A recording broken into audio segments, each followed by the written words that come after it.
el futuro a una opción que nacería muerta.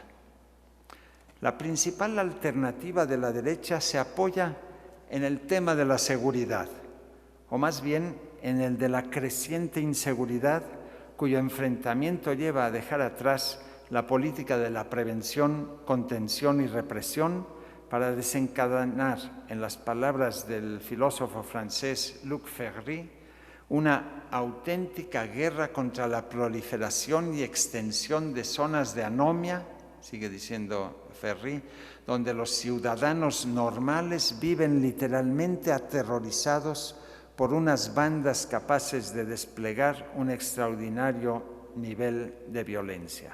Hasta aquí el filósofo francés.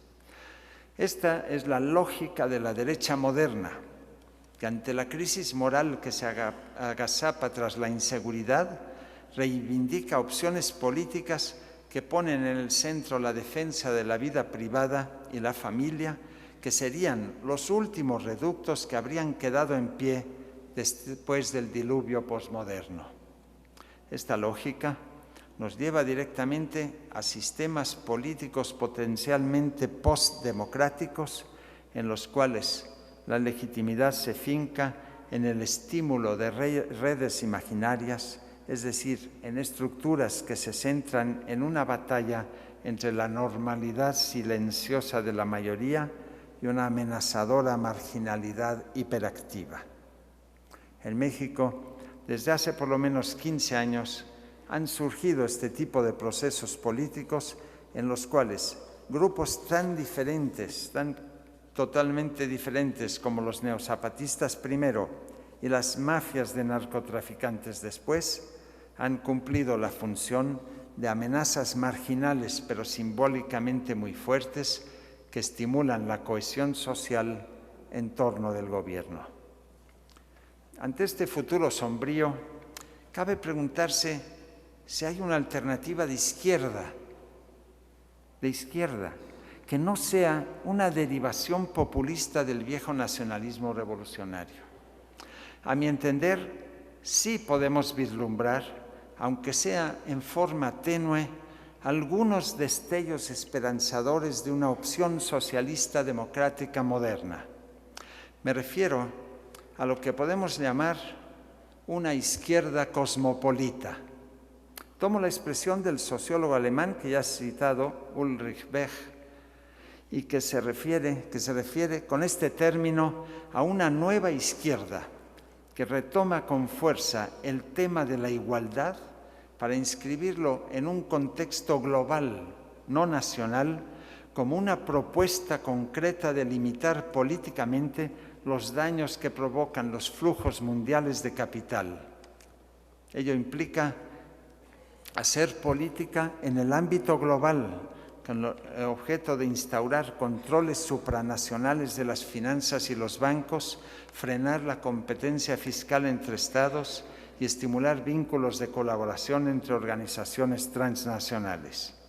Es necesario enfrentar a las grandes empresas transnacionales a la solución democrática de los problemas de legitimidad, de manera que no se desentiendan de las consecuencias políticas de su actividad. Como lo señala Beck, es preciso controlar la deslocalización y dispersión de la fuerza de trabajo y dar protección social básica a aquellos sumidos en la flexibilidad de trabajos precarios.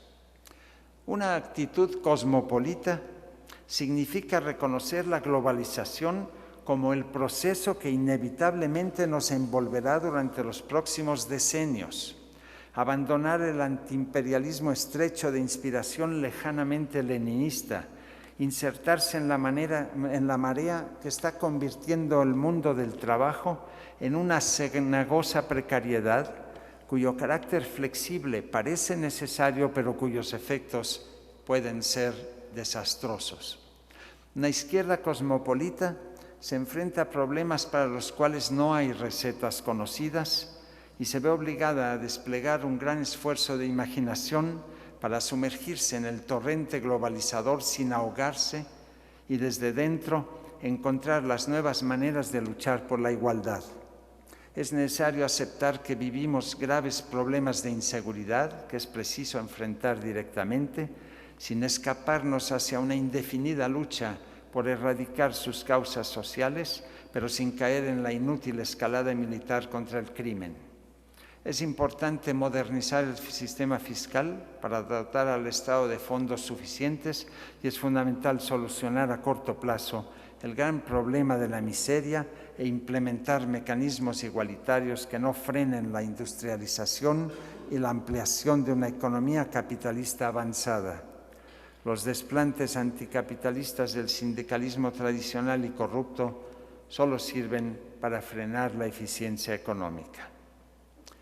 Ante las nuevas formas que adopta el capitalismo y las peculiares expresiones que adoptan la crisis, no solo han fracasado las opciones que invocaban un supuestamente inevitable estallido revolucionario. Los remedios populistas solamente han logrado estancar la economía. Pero hay que señalar que la tradicional política socialdemócrata que fomentó el llamado estado de bienestar ha entrado en un callejón sin salida visible, como se puede comprobar en Europa. Es cierto que las tendencias tecnócratas asociadas a la llamada tercera vía en Inglaterra y al llamado nuevo centro en Alemania tuvieron un relativo éxito durante algunos años, en la medida en que invadieron los espacios de la derecha.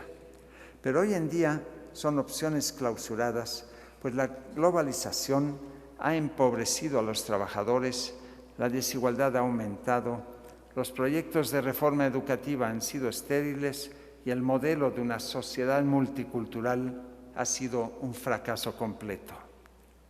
La formación de una izquierda cosmopolita no es algo que se pueda definir con unas cuantas recetas, como las que he señalado, y como muchas otras que circulan y que no tengo tiempo para mencionar.